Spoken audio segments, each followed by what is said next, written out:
Lights out in Spain. Perfect start. Dovizioso's been sat up.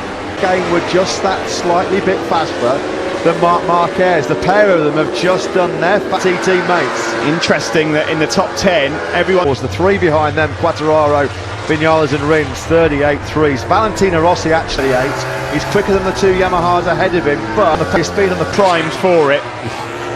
Yeah, Dovizioso knows as well. He'll be locked on points with Marc Marquez, exactly. And Rins will be one down on that. Jump start wrecked his race in Austin, and he's crashed out.